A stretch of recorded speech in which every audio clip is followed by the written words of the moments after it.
Hi everyone, we are back for a dessert recipe this week for Cooking Club. So we're gonna get started. We are going to be making an Oreo dump cake. You can also find recipes like this that are called a poke cake. We're not gonna do the poke cake style, we're gonna do the dump style. So you're going to need your cake mix, your Oreos, and some milk. This is the one thing you'll need to provide, 1.5 cups of milk. And then you'll need your instant vanilla pudding mix and a mixing bowl, and then a measuring cup for your milk. And then we'll just need maybe a spatula of some sort to spread it about the pan. And you do want to have your prepared pan ready. See how mine's greased already? So use a nonstick spray for that, or butter, whatever your preference is. So our first thing is we're gonna line up our roughly 15 or so Oreos, and we are going to crush them. Typically, let me find my big knife. When you crush Oreos, a lot of times you'll, like if you're making an Oreo crust, you'll put them in a Ziploc bag and really crush it with like a rolling pin or something hard. In this instance, I am just going to kind of break them, and then we'll continue chopping with a knife because I like the bigger chunks. We're only gonna put half into the mixture, and then the other half is going to go right on top as the last step. Kind of a cute little topping.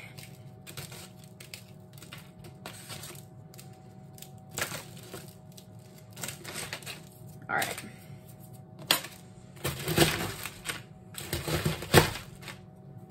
You also might want to be smarter than me and get a bigger plate or cutting board, but this is working okay for me. Just gonna have some spillover, I think. Oh, and I didn't mention it before, but oven needs to be preheated to 350 degrees. You probably heard mine go off at the very beginning. So we're back to 350 this week. Just be careful on this step.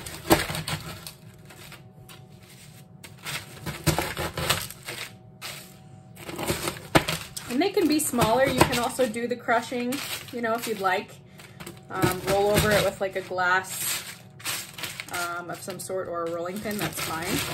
I just like the bigger ones in a recipe like this because I like to bite into a bigger piece of Oreo rather than like Oreo dust, if you know what I mean.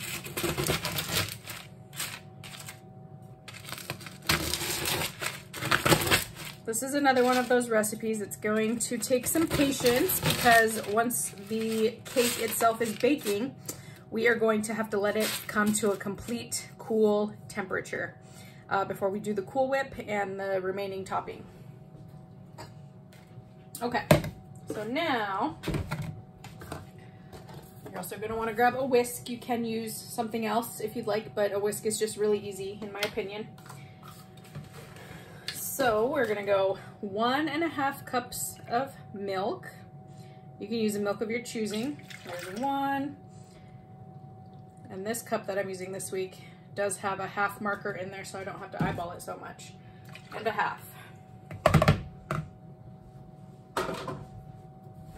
So let me just wipe my hands real quick. Okay.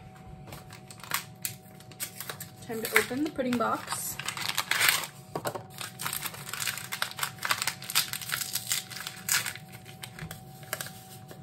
All of the pudding mix goes into the milk. And we're just gonna whisk it around so they can get a better angle for you. We just wanna make sure all of that powder is dissolved.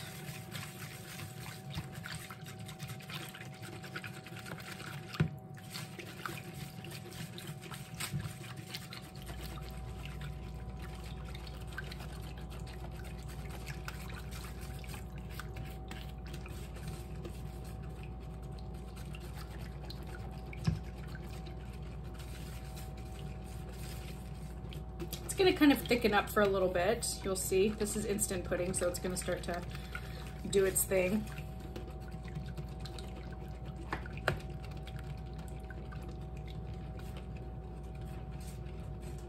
All right, now we're mixing in the cake mix directly into this. And then our last step before we're spreading into the bowl, or our Pyrex dish, is going to be to sprinkle in about half of these Oreos that we just chopped.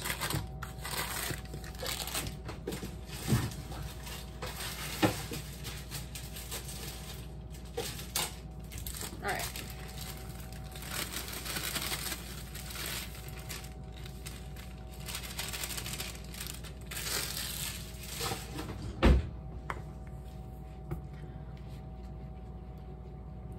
So we'll kind of start to mix from the bottom, and that'll help it incorporate. Careful not to poof it out, and you'll get chocolate mix everywhere.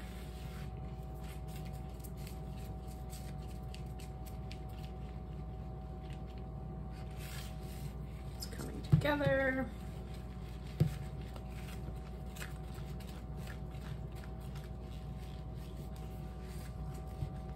Once we get this ready, we're gonna go for 30 to 35 minutes. I know that's kind of a broad range, but again, everyone's oven is different. So I'm gonna go for 30 and pull it out and do the toothpick test and see where we're at.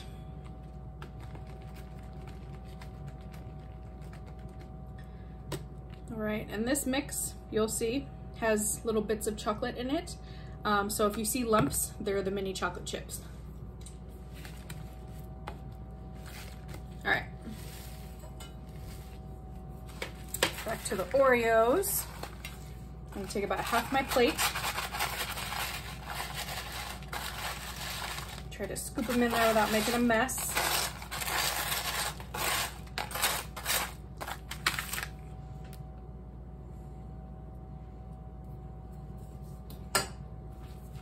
Now we'll just mix them in there a little bit.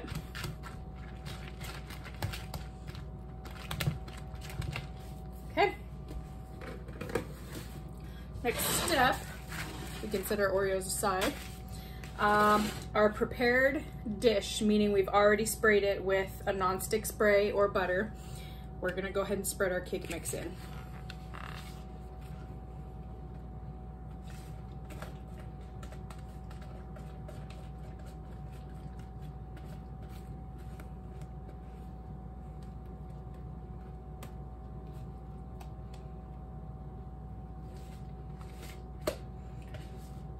At this point, I'm going to switch to something that's a little skinnier and flatter. You could also probably get away with just a cereal spoon, but we got to get all this good stuff out of the whisk.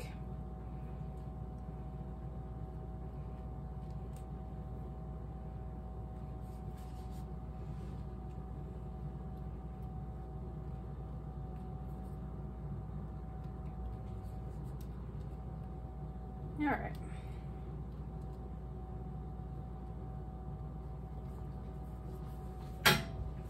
And then now I'm gonna go back to my bowl. There's kind of a lot left in my bowl. So I'm gonna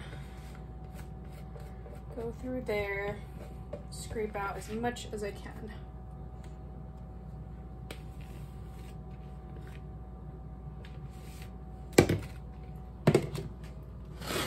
And now we spread. The thing I like about this recipe is that it is not, you don't have to do the oil and the eggs like you would in a typical boxed cake mix. We're just doing it as is and letting it do its thing in the oven. And then it's a really easy recipe actually. It goes, do what the steps we just did and then let it cool. And we're gonna spread it with Cool Whip and top it with the remaining crushed Oreos.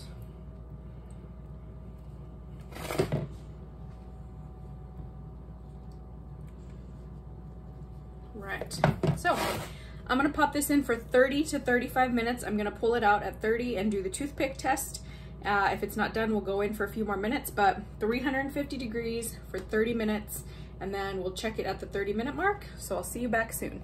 All right, here we go. After 30 minutes. So let's do a toothpick test right in the middle. Whoop, there we go. Came out pretty clean, I think. Can't really focus in on that, but this looks pretty good. It's not got like a lot of the thick battery texture on it. There's a little bit of brown, but that's okay because it's going to continue to cook in the pan because this dish is very hot. So now is the hard part. We need to wait. This is kind of one of those things where we have to just be a little bit patient until it cools completely. We can't put on the Cool Whip. So if it's in your freezer, take it out now so that it starts to thaw. Take the lid off and just let it come to, you know, be in more of like a Cool Whip stage rather than a frozen stage. And then what we'll do is spread the Cool Whip and then like sprinkle the Oreos across it. So now is the waiting period, which is the hardest part, but I will come back when we're ready. I'm gonna wait probably, I'll check it in 45 minutes to an hour, but these Pyrex dishes stay very hot for quite some time. You don't wanna go directly into the refrigerator. That is kind of a hack that you could do, but Pyrex glass specifically, the temperature change with glass is not a good thing. So going from hot to cold or cold to hot very, very quickly can actually make it shatter. So I'm gonna let this sit for a little while and then maybe I will pop it into the refrigerator and then we'll get to the Cool Whip step a little bit faster. Another thing is if you're pre-baking this for maybe, you know, a household dinner or something, you can bake this part the night before and then the next day, because it will be cool and you will have put it in the fridge by then overnight for storage, then spread the Cool Whip and sprinkle the Oreos. So a couple of options for you to think about, but we're gonna start the waiting process. So I'll see you soon. All right, everyone, it has been quite some time. My cake is nice and cool. So what we're gonna do is your Cool Whip should also be a nice light fluffy texture. It should be thawed. And if it wasn't, then it's pretty easy to thaw. You can put it into like a microwave safe bowl and just do it for like 15 seconds or so and that will soften it right up. So what we're gonna do now is just take some globs. We're gonna use the whole tub. So you can glob it on there however you'd like.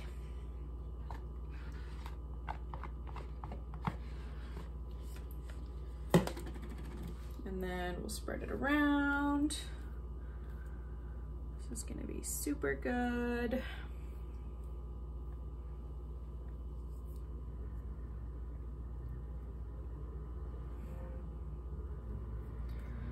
I'm gonna just try and fill in all the cracks where there's anything chocolate showing. And if you want to be a little bit neater than I am, you could use like a butter knife to help you spread, because this spatula that I'm using is kind of really thick, so it's not helping, not doing me any favors, I should say.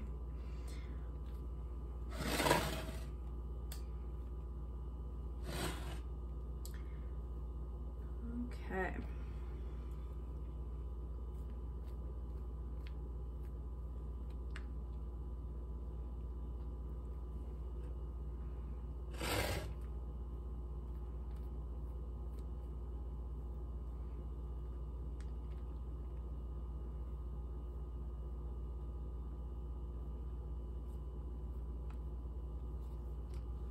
All right, so that feels pretty good. If you do what I just did, make sure your hands are clean.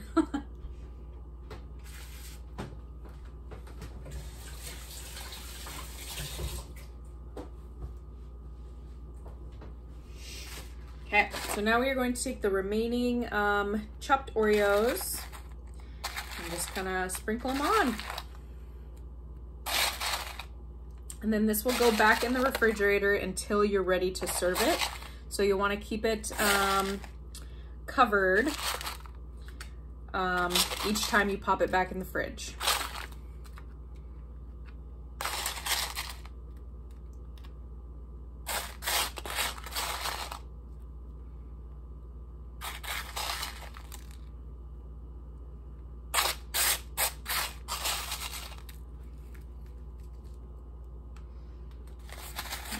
some of this Oreo dust and just kind of sprinkle it on there to even out the coloring. Makes it look kind of cool when you've got the Oreo crumbs.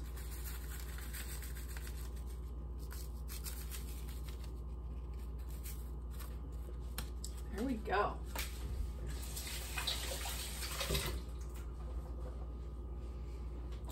So for our, oops, for our up close look, there is our Oreo cake. We've got our cake underneath and then our crumbles right on top. So that looks pretty good to me.